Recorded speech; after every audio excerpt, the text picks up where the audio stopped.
Jangan takut, engkau harus menghadap kaisar, dan sesungguhnya oleh kasih karunia Allah, maka semua orang yang ada bersama-sama dengan engkau di kapal ini akan selamat karena engkau. Jadi semua orang-orang yang di kapal itu selamat karena ada Rasul Paulus.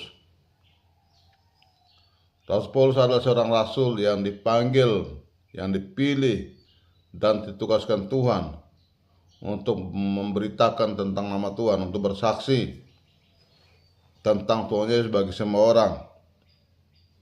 Dan oleh sebab itu, Rasul Paulus mengalami situasi yang sulit.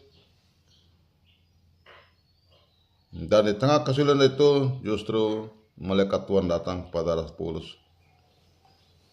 Dan karena mereka berbicara lamanya, beberapa lamanya tidak makan, berdirilah Paulus di tengah-tengah mereka dan berkata, saudara-saudara, jika sekiranya nasihatku dituruti supaya kita jangan berlayar dari Kreta, kita pasti terpelihara dari kesukaran dan kerugian ini. Jadi seringkali nasihat Tuhan tidak diindahkan oleh orang-orang yang mengandalkan kekuatan mereka. Akibatnya kerugian ini terjadi. Akibatnya kesukaran ini terjadi. Akibatnya penderitaan itu terjadi. Kenapa? Karena mereka tidak mendengarkan nasihat Tuhan. Mereka tidak mendengarkan suara Tuhan. Tapi oleh karena Rasul Paulus ada dalam kapal itu, maka Tuhan menjamin bahwa Rasul Paulus bersama dan semua orang dalam kapal itu akan selamat. Karena ada satu orang dalam kapal itu, orang kepercayaan Tuhan dalam kapal itu, maka semua orang yang dalam kapal itu selamat. Ya.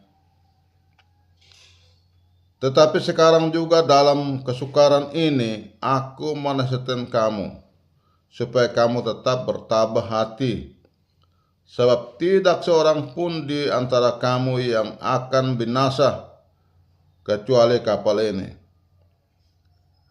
Karena tadi malam seorang malaikat dari Allah, yaitu dari Allah yang aku sembah sebagai miliknya, berdiri di sisiku. Dan ia berkata, jangan takut Paulus, engkau harus menghadap kaisar. Dan sesungguhnya oleh karunia Allah, maka semua orang yang ada bersama-sama dengan engkau di kapal ini akan selamat karena engkau. Ini luar biasa. Akan selamat karena Rasul Paulus.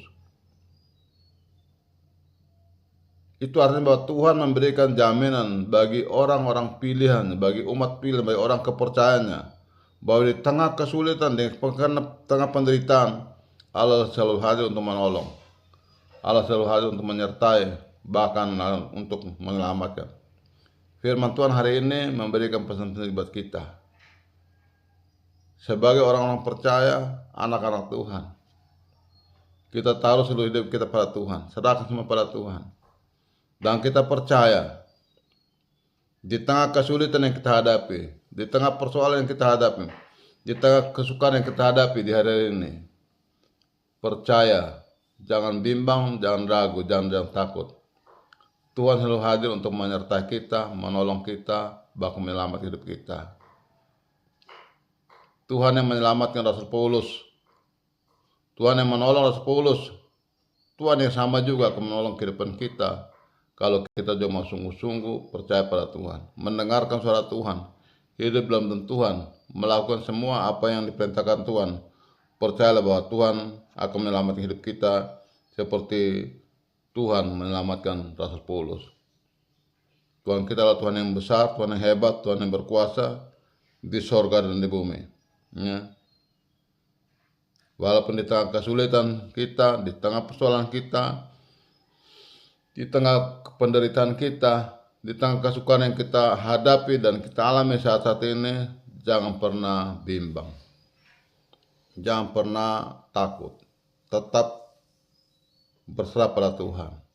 Tetap berharap pada Tuhan. Karena kita percaya Tuhan, Allah yang kita sembah, yang kita kenal hanya di dalam nama Tuhan Yesus Kristus. Dia adalah sumber kehidupan bagi kita. Dia Allah yang terus menyertai kita, menolong bahkan menyelamatkan hidup kita. Sumber kita. Amin firman Tuhan.